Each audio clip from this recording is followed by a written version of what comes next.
Hey everybody, it's your homegirl Joy here, and I want to quickly teach you how to cold stratify, to scarify, and to soak your seeds. So cold stratification is essentially stimulating that kind of winter dormant period where it's cold, it's dark, and it's moist, and the seeds are in the soil waiting for that warmth to kick it into into full gear. Those seeds are coming out of dormancy and they're starting to sprout. All right, so we're gonna start with the cold stratification. It's really easy. All you need is a little baggie. It doesn't have to be this tiny, it can be a little bigger, and a sliver of damp paper towel. Now it doesn't have to be sopping wet, so just as long as it's damp, that's good. It doesn't need that much moisture or it could rot the seeds. So I have some little bags here prepared for the seeds that need cold stratification, and I have one already made to show you what it looks like. That's all done. This is a butterfly weed. It needs some cold stratification, especially lavender, like I had mentioned. So let's go ahead and plant some lavender seeds. And you don't want to dump your whole bag into this little baggie, your whole bag of seeds. What you want to do is just pick however many seeds you would like to germinate, and essentially you're prepping them to be planted.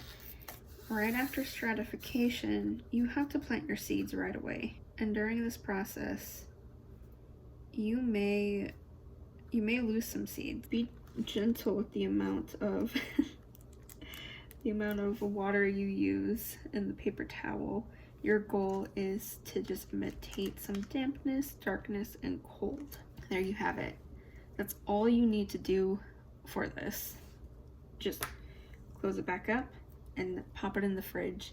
You can have it in the fridge for up to 3 months to stimulate to that cold period. I'm just gonna simply have mine in there for about 1.5 months, which is also okay. Now lupin, I know, is one that needs soaking as well. This seed does need some soaking if you're gonna skip stratification, but if not, definitely cold stratify if you can, and that moisture should be enough to soften that shell. Okay, so the next thing that we're going to be doing is scarifying some seeds. Now, essentially what that means is damaging or breaking through the outer shell of the seed so that way moisture can go in and the seed can actually absorb it and sprout faster. I had planted a single butterfly pea seed to see how long it germinated, and it never did. After, I believe, 10 or 11 days, it should have already sprouted. This is a butterfly pea seed. It looks like a tiny little bean, and the shell is so tough, so thick. When I scarified it, it actually took quite a bit of force to do it. Only after doing that, the seeds start to actually germinate. However, the soil was already so moist from my attempts of trying to get it to soften and germinate. It started to mold the seed. The soil had moss growing on top from how moist I was trying to get it so it would germinate. It just wasn't good. It started to go bad. So I tossed it. I'm starting over and doing what I should have done in the first place, and is scarify it right away.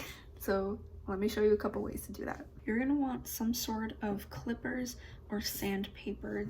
These are the two easiest ways to scarify a seed, and the two basic ways. So what you want to do is take the seed, pick a spot. Essentially what you're trying to do is sand away that dark outer coating until you see a lighter color poke through. I'm gonna do that. My nails are a little long. The inside of that seed is starting to poke through now. That's essentially all you want to do. You can do it in a couple more places just to ensure that moisture does get in. But once you do that, you're good. Now, the second way is by using some sort of scissors or clippers. I'm gonna take one seed. I'm gonna take scissors, and you don't want to cut a chunk of it off, just the outside.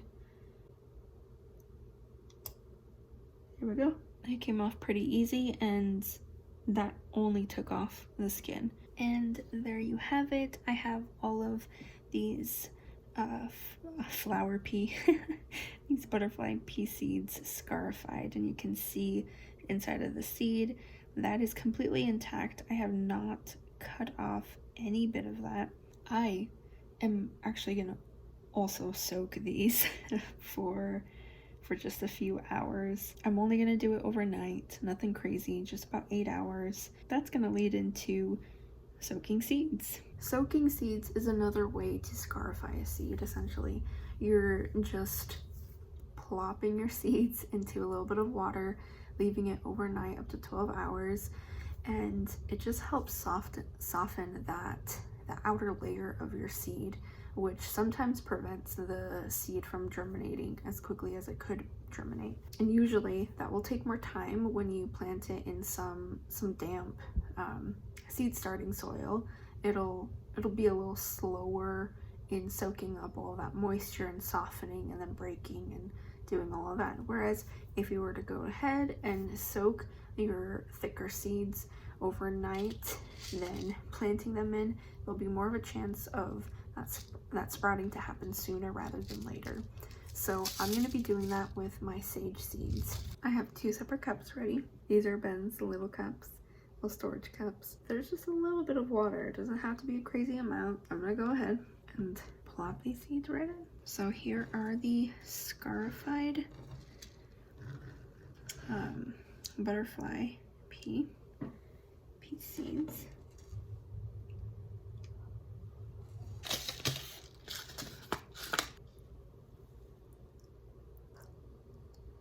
So sage isn't a seed that you have to soak. I would just like for it to germinate quicker. It is one of the seeds that germinates the slowest for me, and I've noticed that the shell of the seed also has a harder time coming off of the plant, and it damages the seedlings a lot. So I'm gonna preemptively soak them to try to avoid that. But yeah, those are the 3 ways of trying to prep your seeds to be ready for planting. So there was the cold stratification, which only certain seeds need to get to that kick in the butt to start growing. And then there's the scarifying and the soaking. I hope this was informative. I hope it helped you if you see a seed that just so happens to not want to soak up water or is just not germinating and it has a thick coating. That could very well be the case, and it's worth a shot. You're not going to lose anything by scarifying the outside of your seed. It's not going to damage the seed, and it may improve your germination rate / time. So there you go. Let me know in the comments down below if this was helpful, and if there is a seed that you struggle with germinating. I would love to know, because I know there's a bunch of seeds I struggle with germinating. I hope you enjoyed. If you'd like, you can stop by my Instagram. I have updates on my seeds and sourdough bread that I love to make, and I'm going to be posting some more things that I'm going to be making in the kitchen. And if you want to chat with me there about gardens, I would love to hear it. Thank you for stopping by. Stay joyful, everybody. Bye.